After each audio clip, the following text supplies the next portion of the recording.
Assalamualaikum anak-anak. How are you today? Miss harap kalian semua dalam keadaan sehat dan baik-baik saja. Oke, sekarang kita belajar tentang simple present tense. Ya, simple present tense ini adalah salah satu grammar atau tata bahasa dalam bahasa Inggris. Nah, dimana nanti ada 16 grammar yang akan kalian pelajari. Kita pelajari satu dulu ya, yaitu simple present tense. Digunakan untuk kalimat apa aja sih simple present tense itu? Ada 3 ya. Yang pertama, untuk menyatakan suatu kebiasaan. Dalam kehidupan sehari-hari, kalian pasti ada kegiatan yang sering kalian lakukan berulang-ulang ya setiap hari. Contohnya makan, minum, tidur, mencuci piring, pergi ke sekolah, dan seterusnya. Nah, untuk menyatakan kalimat atau kegiatan tersebut dalam bahasa Inggris digunakan simple present tense ini. Yang kedua, untuk menyatakan kebenaran umum. Contohnya, matahari terbit dari timur. Nah, di seluruh dunia juga tahu kan matahari terbit dari timur. Nah, namanya itu kebenaran umum. Itu pakainya simple present tense untuk menyatakan kalimatnya. Matahari terbit dari timur, bahasa Inggrisnya the sun rises ya in the east ya. Oke. Nah, yang ketiga, untuk menyatakan waktu yang akan datang tapi dalam bentuk yang simple ya. Contohnya, saya pergi besok, bahasa Inggrisnya I leave tomorrow. Atau dia perempuan pergi besok, she leaves tomorrow. Oke. Nah, sekarang pola kalimat atau rumusnya apa sih? Ada 3 ya dalam membuat kalimat. Dalam bahasa Inggris itu ada 3, ada kalimat positif, ada kalimat negatif, dan ada kalimat tanya ya. Positif, negatif, and interrogative. So, untuk kalimat positifnya, rumusnya yang pertama ada subjek. Subjek itu adalah pronoun atau pelaku ya dalam sebuah kalimat. Ada apa aja subjek itu? Ada I, you, they, we, she, he, it, atau nama orang. Ya, itu namanya subjek. Nah, terus habis subjek ada kata kerja pertama. Kata kerja itu apa? Kata kerja itu kata-kata yang dikerjakan. Contohnya mencuci, memasak, berlari, berjalan ya, sesuatu yang dikerjakan. Itu kata kerja. Kata kerjanya pakainya yang pertama, kemudian ditambahkan s atau es pada kalimat positif di akhiran kata kerja. Ya, yang kalimat negatif rumusnya adalah subjek, kemudian tambahkan do atau does, tambahkan not, dan kata kerjanya. Yang pertama kata kerjanya. Ya, ciri khas kalimat negatif itu sudah pasti ada not-nya ya, Miss garis bawahi ada not-nya. Nah, kemudian kalimat tanya. Nah, kalau kalimat tanya itu depannya bukan subjek ya, tapi do atau does di depan ditambah baru subjek, kemudian kata kerja yang pertama.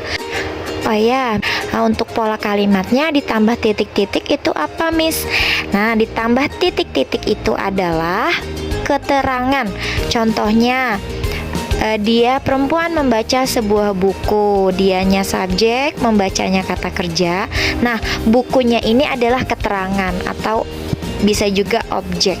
Ya, keterangan bukan hanya benda, bisa juga keterangan waktu atau adverb of time. Contohnya every day, setiap hari, setiap minggu, hari ini, kemarin, atau besok. Itu namanya keterangan waktu. Yang kedua, bisa juga titik-titik itu keterangan tempat. Dalam sebuah kalimat biasanya ada tempatnya juga. Misalnya saya pergi ke sekolah. Nah, tempatnya kemana? Ke sekolah, the school ya. Itu keterangan tempat, adverb of place namanya. Yang ketiga ada keterangan cara atau adverb of manner. Contohnya dengan cepat, dengan lambat, dengan hati-hati ya, slowly, quickly ya, carefully. Nah, itu dia ya maksud dari titik-titiknya. Paham anak-anak? Oke, lanjut. Nah, terus siapa-siapa aja, Miss, yang pakai do atau does? Kok ada pilihan do atau does? Berarti ada yang pakai do, ada yang pakai does ya. Nah, yang pakai do itu adalah subjek Ayu Dewi, ya, atau dua nama orang, misalnya Udin and Andi, dua nama orang, dia pakainya do. Ya, ingatnya gini aja, Ayu Dewi nggak suka pakai S, das kan ada S-nya, berarti pakainya do, ya. Nah, kalau das berarti sisanya she, he, it, dan satu nama orang, ya. Nah, ingat ya, penambahan akhiran S atau ES pada kata kerja hanya ada di kalimat positif dan hanya untuk yang bersubjek she, he, it, atau satu nama orang. Untuk kalimat negatif dan kalimat tanya, kata kerjanya tidak usah ditambahkan S atau ES. Ya, ini harus dipahami karena banyak yang keliru di sana. Kemudian kita ke contoh ya. Untuk kalimat positif contohnya, she reads a book. Subjeknya di sini ada she atau dia perempuan. Kata kerjanya ada reads, membaca. Kemudian ada keterangannya membaca apa? Membaca buku ya. Buku bahasa Inggrisnya book. Jadi she reads a book. Kenapa read-nya ditambahkan S, Miss? Kan kata dasar membaca read aja nggak ada S-nya. Ditambahkan S karena subjeknya she. Seperti yang Miss tadi bilang, untuk she, he, it, dan satu nama orang, kata kerjanya tambahkan S pada kalimat positif. Nah, untuk kalimat negatifnya ada she doesn't read a book. Doesn't ini singkatan dari does not ya, atau tulisannya does not. Nah, disingkat jadi doesn't ya. Ingat, kalimat negatif itu cirinya ada not-nya. Nah, kenapa pakainya does, Miss? Ya kayak tadi, karena subjeknya she. Karena she dia sukanya pakai S, jadi subjeknya jadi ininya does ya. She doesn't read the book. Kemudian untuk kalimat tanya, contohnya ada does she read a book? Apakah dia perempuan membaca sebuah buku?